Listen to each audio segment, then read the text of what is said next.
Oh, quick, I need somebody to answer the web's least searched questions. Hi, I'm a chicken and I'm here to answer the web's least searched questions.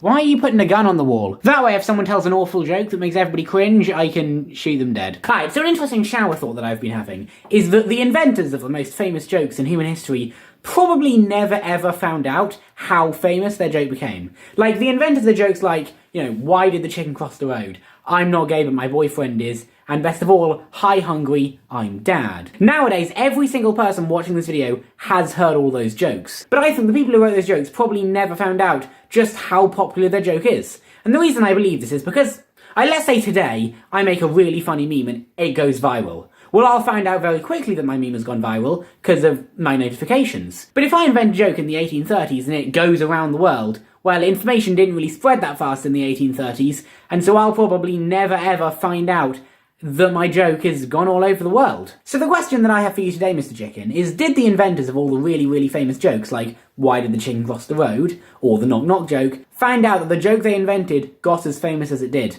Well, let's start with the most famous joke in history. Why did the chicken cross the road?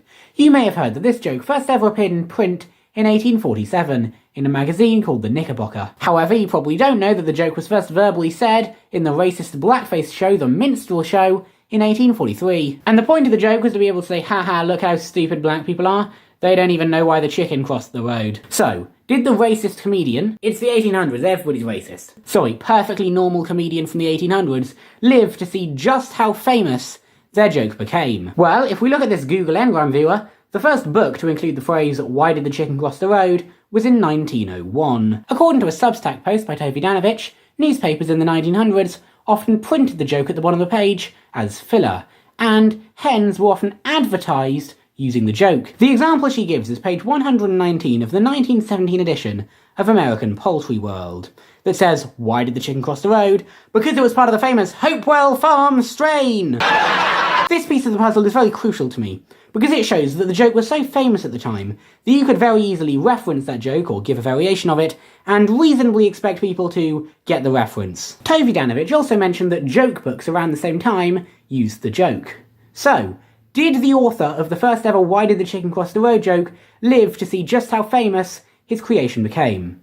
Well, probably not. As I mentioned, the first book that included the joke was in 1901, and considering life expectancy was a lot less in the 1800s, I can almost guarantee the author of the joke was dead by the time that book was written. But if you remember, the first time that joke ever appeared in print was in the Knickerbocker magazine in 1847, just 5 years after the joke was first used. New York was one of the cities where the minstrel show performed, and incidentally, the Knickerbocker was published in New York, meaning there is a small chance that the minstrel show comedian could have been reading the Knickerbocker in New York in 1847 and read their joke in the Knickerbocker. And it is worth noting that the joke probably did have some traction in the 1840s, simply because if the Knickerbocker comedians heard the joke and put it in the magazine, then for them to have heard of it, it must have at least have had some popularity to have survived the 5 years from 1843 to 1847. And it must have maintained some popularity from 1847 to 1901 for the joke book writer, I presume it was a joke book writer, to hear the joke and know to put it in their joke book. So it is perfectly possible that the first ever author of that joke knew that their joke became a bit famous, but they would never ever be able to even imagine the levels of fame to which their joke would rise. Thanks for that, Mr. Chicken Man, but while we're on the subject of jokes, 9'9" would like to know the origin of the knock-knock joke. Tell me, did the inventor of the knock-knock joke find out how famous his joke became? Well, Wikipedia would have you believe that one of the first ever knock-knock jokes was a newspaper advertisement from 1936. Basically, the joke went as follows. Knock knock. Knock knock. Well, answer him then. Knock knock. Just tell me the punchline. This isn't going to be funny. Tell me the punchline. Knock knock. Well, no, you have to answer him. That's how it works. Knock knock. Who's there? Knock knock. Who the hell is there? Rufus. Rufus who? Rufus, the most important part of your house. So you better hire us to come and service your roof to get it in tip-top condition for the winter. Wait, that's it? I told you I wouldn't laugh. Wasn't that hilarious? Wasn't that just so funny? Aren't you just like... Do you actually think that's funny? Crying and pain because of how funny that was? Wasn't that just like absolutely just like gut-wrenchingly tragically funny? Are you telling me that an entire team of comedy writers for a newspaper, and the newspaper's editor, who agreed to put that in, by the way, and anyone else responsible for editing the newspaper, all looked at that joke and said, Yeah, no, this is going to be so hilarious. Our readers are going to be rolling on the ground laughing after reading that one. Mr. Chicken Man, can I... Oh yeah, go right ahead. Thanks. All right, Mr. Funny Face. I got a knock-knock joke for you. Knock knock. Oh, who's that? Urinev. Urinev who? Your inevitable demise. Alright, where were we? Oh yes. Alright, so Wikipedia says that was a genuine advert, but Wikipedia appears to be wrong. It's worth noting that if you go to the newspaper article itself, this does not appear to be an advertisement. This appears to be a genuine attempt at comedy. And I know this because it's surrounded by several other jokes, including a joke where someone is given a pile of strawberries, and they said, what kind of fertilizer do you use in the strawberries? And the response is, well, I use sugar and cream on mine, but you can do what you like. Still, around that time appears to have been a golden age of knock-knock jokes. According to an article by Linton Week, the knock-knock joke took off in the 1930s and everyone loved it. There were so many just like competitions about it for who could come up with the best knock-knock joke. And based on all the dates he lists, it appears the knock-knock joke peaked in 1936. Still, many viewed the knock-knock joke, and wordplay in general, as a symptom of mental illness. This was because, they argued, no reasonable person would ever guess the answer to the joke. Therefore, the person telling the joke was simply trying to act smart, you know? Because asking questions that no one knows the answer to you can trick yourself into thinking that you're smart, when in reality, you're just overcompensating for the fact that you're just an idiot. So when was the first knock-knock joke?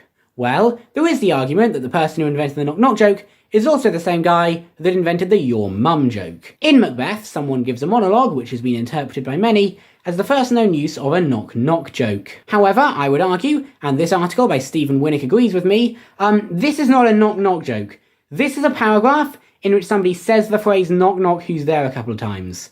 And that is not the same thing as a knock-knock joke. If you want to get the actual first ever knock-knock joke, you might take the play The Case is Altered by Ben Jonson, in which someone answers the door, and a girl called Rachel on the other side of the door says, "Is this my father?" And the man on the other side of the door says, "I am not your father, but I can be a father if you are willing to be the mother." Ha ha ha ha! God, this guy's hilarious. And no, by the way, I do not genuinely believe that Ben Jonson's knock-knock joke evolved into the modern knock-knock joke. I think it is a happy accident at best that he happened to write a couple of lines of dialogue that are similar to the modern knock-knock joke. In reality, what probably happened is that an American in the 1930s came up with a knock-knock joke and it took off. And once again, knock-knock jokes were really popular in 1930s America. The person who invented the knock-knock joke absolutely did not live to see the knock-knock joke at the height of its popularity. However, he did live to see the knock-knock joke at the height of its funniness. See, nowadays, I would say no one over the age of 9 genuinely laughs at knock-knock jokes that often. But in 1930s America, because that kind of humour was so new to them, they weren't bored of it yet, and so it was so funny. So in conclusion, the person who wrote "Why did the chicken cross the road?"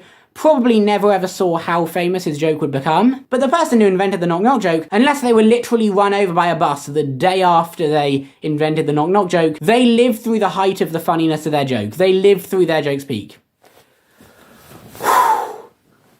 Oh, God. I am sweating so much.